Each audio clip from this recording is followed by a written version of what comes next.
So the question was, does the prime brokerage model fit asset management outsourcing? So some personal background just to give you a sense that I actually had the chops to actually answer the question.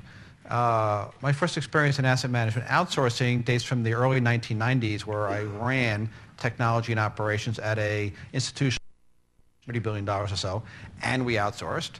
So we started a lot of the fundamental things that happened, and we outsourced to a custodian bank at that point in time. And in the intervening 16 years, I've helped 3 different prime brokerages help establish or build or renovate their infrastructure. So I've seen both sides, seen the world from both sides now. This is really an interesting question, because the fundamental conflict is we have all these hedge funds, and we know they run with no infrastructure. They outsource everything they can. We have all these asset managers, and they have infrastructure. Why exactly do we have the difference? What's going on? So hopefully we'll be able to figure that out. Rika, this is much too complicated for me. The picture of a mouse is really intriguing. So what's this? I think you know, and have certainly heard today from John and others, have pretty large and pretty sophisticated infrastructure needs. This is not magical. This is not complicated. They have to think about what the portfolios should be. They have to think about how to trade. They have to think about the trades themselves and talking to the street. They have to clear and settle and custody and NAV, reconcile, and all that kind of fun stuff. And oh, by the way, there are a few customers. Maybe in retail, they're through a transfer agency, or institutional, they're very directly served. But there's a very complicated infrastructure process. And of course, good chunks of that are outsourced today through some of the vendors who are represented today and some others who we probably all know and love.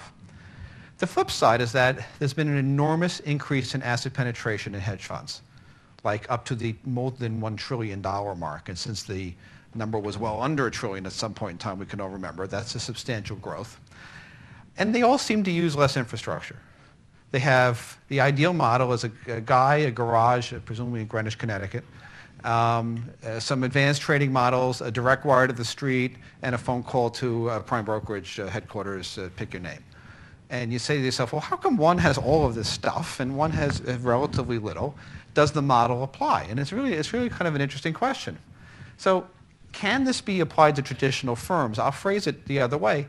Can we have the asset management firms really eliminate core infrastructure? Boop, boop, boop, gone.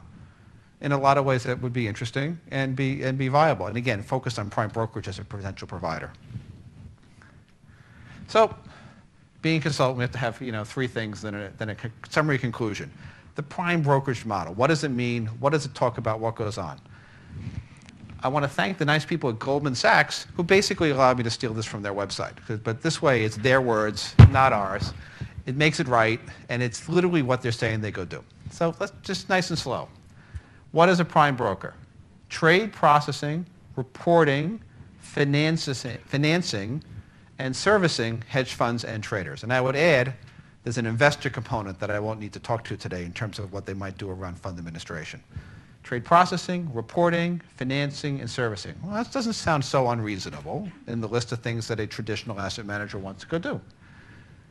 Clearing and settling trades in global markets. Custody of assets, and the last F is very important, using consolidated positions for extending leverage. Financing in multiple currencies. Stock borrowing to support trade strategies. Integrated reporting, positions, activities, performance. Again, that sounds like it's in the right game.